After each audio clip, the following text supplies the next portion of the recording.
All right, hello.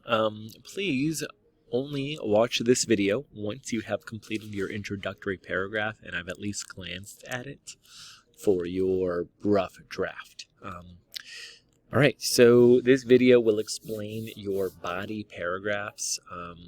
The body paragraphs will be aligned to each of your three key moments. You're going to use your summary of paper research document to help guide you in this. You're probably going to do a lot of copy and pasting over from your summary of paper research document to this document, just to be clear, because you've already done a lot of the research. All right, remember there are three body paragraphs because there are three key moments. If you chose more than three, which a few of you did, you'll do 4 body paragraphs. And you can just make a copy of one of the outlines down below. Okay, so I did not provide an example of this because they're so different, and all of your topics can go in so many different directions that I just didn't think it would make sense. I did include kind of a basic one right here from Time and from Wikipedia.com.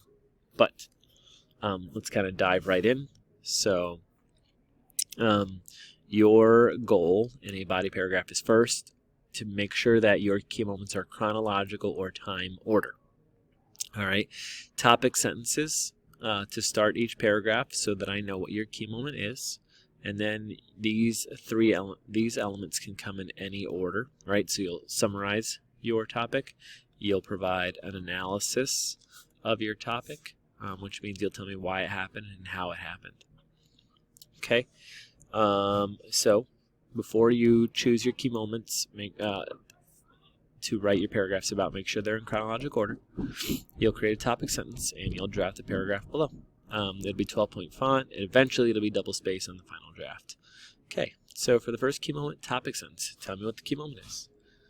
And here, summarize it. Where did it happen? This needs to be in complete sentences.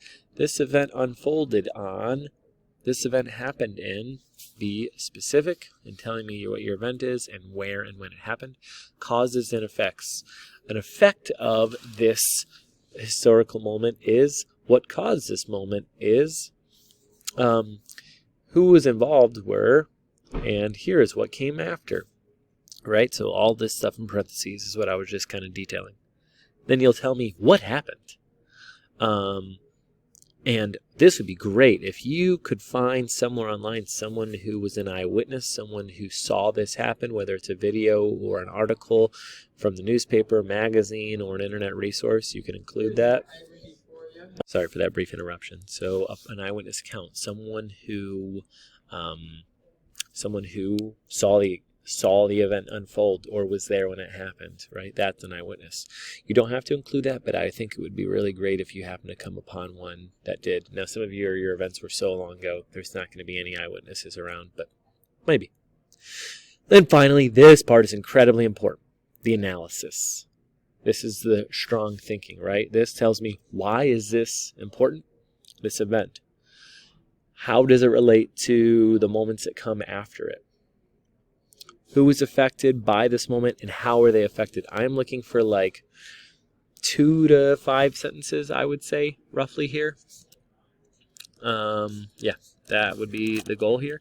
And so you are then rinsing and repeating again for your second key moment. And then you are doing the same thing for your third key moment. And then you're all done. You're all set with your body paragraphs. Make sure you review these with me before you move on to the concluding paragraph. Alrighty? And good luck.